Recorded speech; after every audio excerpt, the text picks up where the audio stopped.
नमस्कार दोस्तों। जय श्री राम, जय हनुमान, जय लक्ष्मी माता। देखिए अयोध्या पहुंचने के बाद क्या हुआ। नागों का झुंड, इनका संबंध नागलोक से बताया जा रहा है। आखिर राम मंदिर प्राण प्रतिष्ठा से पहले इतने सारे चमत्कार क्यों हो रहे हैं। सबसे पहले गिद्धों का झुंड राम मंदिर के आसपास दिखाई दिया, जिसे जटायु वंशज कहा जा रहा है। लोग इनकी पूजा कर रहे हैं। इसके बाद कुछ बालू अयोध्या में अचानक से देखे गए हैं। उनकी जामवंत का प्रकृति है, लेकिन अब एक ऐसा चमत्कार देखने को मिल रहा है जो अयोध्या के लोगों के लिए खतरा साबित हो रहा है। आज के वीडियो में बहुत बड़े रहस्य से पर्दा उठने वाला है। आखिर में राम जी को नागों के साथ क्या संबंध है। आखिर प्राण प्रतिष्ठा से पहले आखिर इतना नाग एक के बाद अयोध्या में क्यों निकलते, वो भी अलग अलग प्रजाति के यल। अगर आप भी एक सच्चे सनातनी हैं तो एक लाइक और कमेंट बॉक्स में जय श्री राम जरूर लिखें। 22 जनवरी सोमवार के दिन अयोध्या के नवनिर्मित राम मंदिर में होने जा रही रामलला की प्राण प्रतिष्ठा के सभी देशवासियों का निर्मित है। राम जी के भव्य स्वागत के तैयारी जोर तोरों पर है।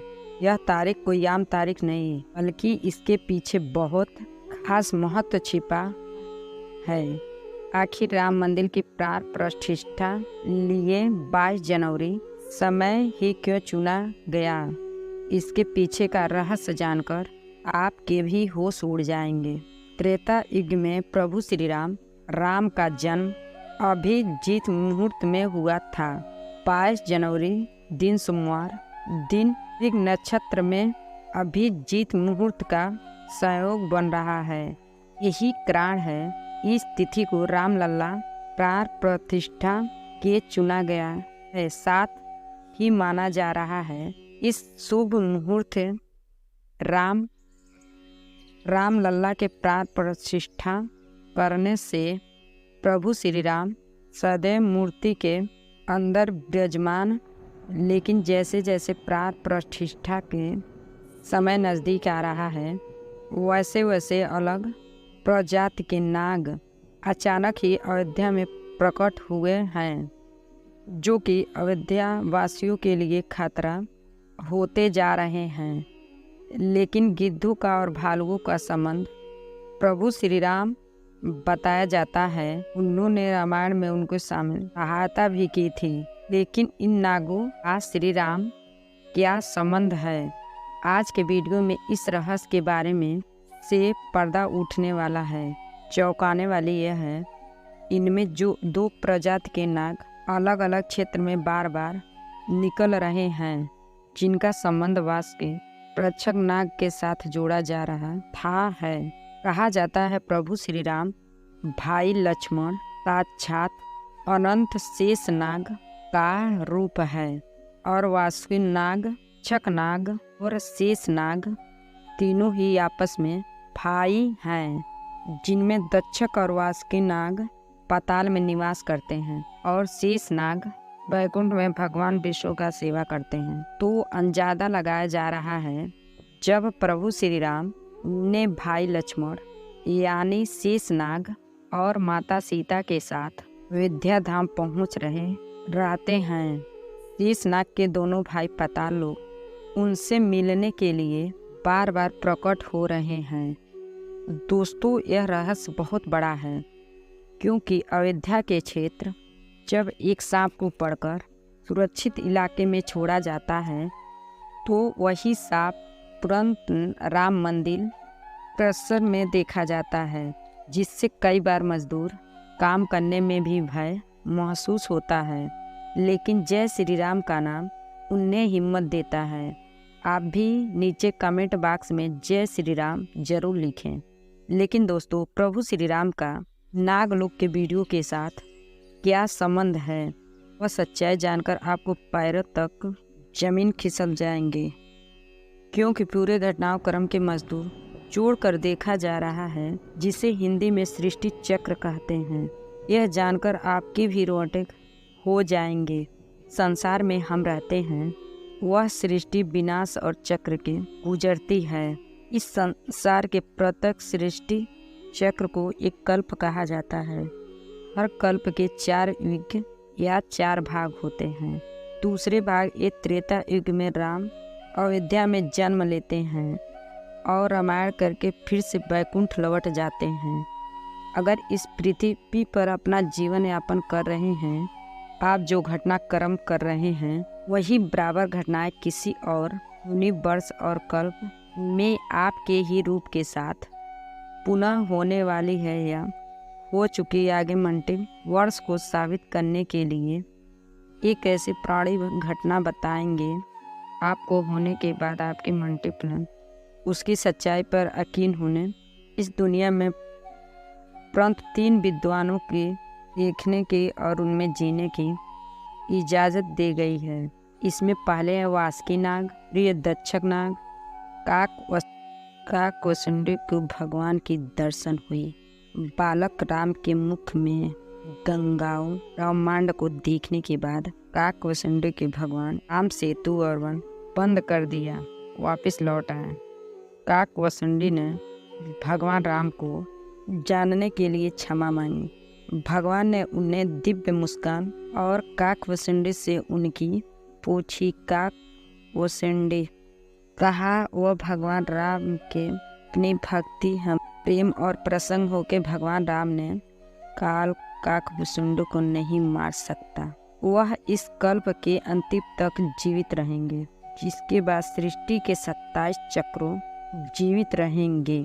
उन्हें अमरता का वरदान प्राप्त हुआ था। वह कौवे के रूप में जीवित रहेंगे। जब भी भगवान राम का निकट रहने का अवसर मिलता, जब भी भगवान राम का जन्म हुआ, वह अयोध्या जाते हैं। भगवान राम एक बच्चे के रूप में बड़े होते खेलते हुए देखते हैं। ये भी हो सकता है काकभुसुंडी अयोध्या में ही हाल फिलहाल मौजूद हो और राम मंदिर के निर्माण कार्य अपनी आँखों से देख रहे हो। यानी कि ये तीनों विद्वान अपनी मर्जी से एक तीनों विकल्प यानी यूनिवर्स में जा सकते हैं, ट्रेवल कर सकते हैं। और अयोध्या में अचानक नागों को पाया जाना, वह भी राम मंदिर प्राण प्रतिष्ठा से पहले, ताकि इनका संबंध वासुकी और दक्षक से लगाना होगा। इन नागों का दर्शन मात्र से भक्तों का उद्धार हो जाता, लेकिन कई लोग अभी भी मल्टीवर्स यानी सृष्टि चक्र को मानने तैयार नहीं होंगे। लेकिन आगे एक ऐसी कहानी सच्ची आपको बताने जा रहे हैं, जिसका संबंध राम सेतु रामायण से जुड़ा है। से जानकर आपको भी हो जाएगा मल्टीवर्स वास्तव में होता है। जिस तरह दुनिया में आने वाला इंसान की मृत्यु निश्चित होती है, उसी तरह इंसान रूप में भी लेने वाले भगवान राम तारों पर इस धरती पर एक निश्चित समय है। वह समय समाप्त होने के बाद उन्हें भी अपना प्राण त्याग कर अपना लोक लौटना वापस था। उसी प्रकार भगवान राम को छोड़कर वापस विष्णु लोक गए। भगवान श्री राम के मृत्यु में से बाधा उनके प्रिय हनुमान थे, क्योंकि हनुमान के होते हुए यम की इतनी हिम्मत नहीं थी उनके पास पहुंच चुके। लेकिन स्वयं श्री राम से का जो हल निकाला, मल्टीवर्स सृष्टि चक्र के साथ हम जान गए। उनकी मृत्यु के बाद समय हो गया था। जानते थे जो जन्म लेता है उसे मरना पड़ता है। उन्होंने कहा कि यम को मुझे तक आने दो, वैकुंठ और स्वर्गीय धाम जाने का समय आ गया है। लेकिन मृत्यु के देवता यम अयोध्या में प्रवेश करने से डरते हैं। राम के परम भक्त हल के मुख्य हनुमान से भय लगता था।